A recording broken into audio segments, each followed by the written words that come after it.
Kaleshwaram project అక్రమాలపై విచారణ జరిపిన justice PC Ghosh commission నివేదికను సవాల్ చేస్తూ కేసీఆర్ దాఖలు చేసిన పిటిషన్పై నేడు తెలంగాణ హైకోర్టులో విచారణ జరపనుంది. కమిషన్ నివేదికను రద్దు చేయాలంటూ కేసీఆర్ తో పాటు హరీష్ రావు అలాగే మరికొందరు ఉన్నతాధికారులు కోరుతూ ఉన్నారు.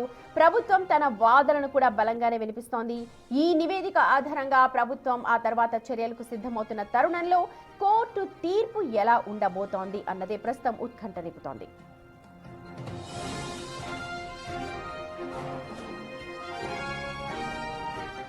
కమిషన్ నివేదిక నిబంధనలకు విరుద్ధంగా ఉందని, తన వాదనను పూర్తి స్థాయిలో పరిగణలోకి తీసుకోలేదు అనంటూ కేసీఆర్ తన పిటిషన్లో పేర్కొన్నారు. కమిషన్ చట్టంలోని సెక్షన్ 8B ప్రకారం తనకు సరైన అవకాశం ఇవ్వలేదు అంటూ ఆయన తరపు న్యాయవాదులు వాదిస్తున్నారు. ప్రాజెక్ట్ నిర్మాణంలో జరిగిన లోపాలు, ప్రజాధనం వృధాపై పక్కా ఆధారాలతోనే కమిషన్ నివేదిక ఇచ్చిందని ప్రభుత్వం వాదిస్తోంది. ఈ నివేదికను రద్దు చేయాలంటూ కేసీఆర్ అభ్యర్థనను తోసిపుచ్చాలని కోర్టును కోరే అవకాశం ఉంది. గత విచారణలో కేసీఆర్ పై కఠిన చర్యలు తీసుకోవద్దని కోర్టు ఇచ్చిన ఆదేశాలు నేటితో ముగియనున్నాయా లేక వాటిని ఏమైనా పొడిగిస్తారా అన్నది కూడా ఇప్పుడు ఉత్కంఠ రేపుతోంది. ఒకవేళ కోర్టు కమిషన్ నివేదికపై స్టే ఇవ్వకపోతే ప్రభుత్వం బాధ్యులపై క్రిమినల్ చర్యలు లేదా ఆ తర్వాత విచారణకు ఆదేశించే అవకాశం ఉండడంతో బీఆర్ఎస్ శ్రేణుల్లో ఆందోళన వ్యక్తమవుతోంది.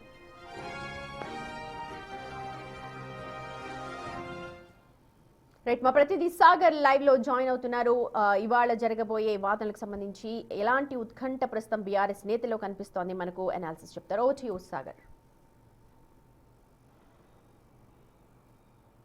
జస్టిస్ పీసీ ఘోష్ కమిషన్ పైన నేడు మధ్యాహ్నం మరోసారి హైకోర్టులో విచారణ జరగనుంది.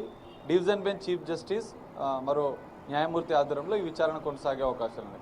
అయితే ఇప్పటికే కాళేశ్వరం కమిషన్ నివేదికను రద్దు చేయాలి, రాజకీయ దురుద్దేశంతోనే తనను బాధ్యుడిగా చేశారంటూ కూడా మాజీ సీఎం కేసీఆర్తో పాటుగా హరీష్ రావు, ఐఏఎస్ అధికారి స్మితా సబర్వాల్, మరో మాజీ సీఎస్ కూడా హైకోర్టును ఆశ్రయించిన పరిస్థితి. దీనిపైన ఇప్పటికే గతంలో అనేక విచారణలు జరిగాయి. మరి ఇప్పటికే ప్రభుత్వం తరపున వాదనలు, పిటిషన్ల తరపున వాదనలు కూడా విన్న హైకోర్టు ఈరోజు విచారణ చేస్తానంటూ కూడా ఈ రోజుకు వాయిదా వేసిన పరిస్థితి.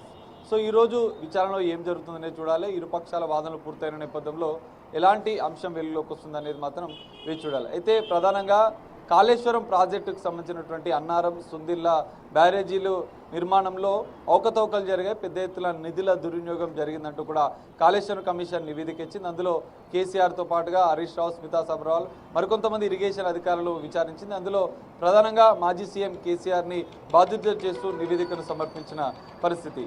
దీనిపైన తనను సాక్షిగా పిలిచి ప్రభుత్వం జీవో నెంబర్ 6 ప్రకారం కమిషన్ను ఏర్పాటు చేసింది. ఆ కమిషన్ ఏర్పాటు చేసినటువంటి నివేదికను రద్దు చేయాలి, అందులో తనని మాజీ సీఎం కేసీఆర్ని సాక్షిగా పిలిచి నిందితుడిగా బాధ్యుడిని చేసిందంటూ కూడా ఆయన ఆరోపణలు చేసి హైకోర్టుకు తమ వాదనలు కేసీఆర్ తరఫున Seshadri Naidu, advocate senior advocate Seshadri Naidu వాదనలు వినిపించారు. మరోవైపు ప్రభుత్వం తరఫున వాదనలు అడ్వకేట్ జనరల్ నిరంజన్, అభిషేక్ సింగి, సీనియర్ అడ్వకేట్ అభిషేక్ సింగి, ఇటు మరోవైపు కాళేశ్వరం కమిషన్కి సంబంధించినటువంటి అడ్వకేట్ నిరంజన్ రెడ్డి కూడా కమిషన్ చట్ట ప్రకారమే ఏర్పాటు చేసింది అన్న అంశాలను కూడా బలంగా వినిపించారు.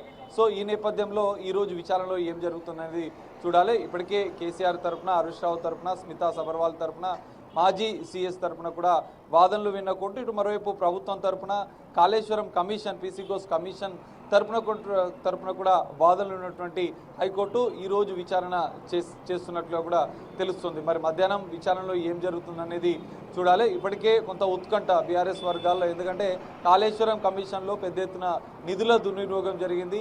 డిజైనింగ్ మార్పుల్లో నిర్ణయాలన్నీ కూడా మాజీ సీఎం కేసీఆర్ తీసుకున్నారు. అందులో హరీష్ రావుతో పాటుగా కేసీఆర్ని బాధ్యుడిగా చేస్తూ కూడా నివేదికలో తేల్చిన పరిస్థితి. సో ఈ నివేదిక పైనే ఇప్పుడు కోర్టుని ఆశ్రయించిన నేపథ్యంలో విచారణ జరుగుతుంది. ఈ నివేదిక ఆధారంగా చర్యలకు ఇప్పటికే ప్రభుత్వం సిద్ధమైంది. సో హైకోర్టు విచారణలో ఎలాంటి అంశాలు వెలుగులోకి వస్తాయి, హైకోర్టు విచారణలో ఏం తేలుతుందనేది కొంత ఉత్కంఠగా మారుతుంది. కొంత బీఆర్ఎస్లో ఆందోళన అయితే ఈ కాళేశ్వరం కమిషన్ కేసుకు సంబంధించినటువంటి విషయంలో కలుగుతుందని చెప్పుకోవచ్చు.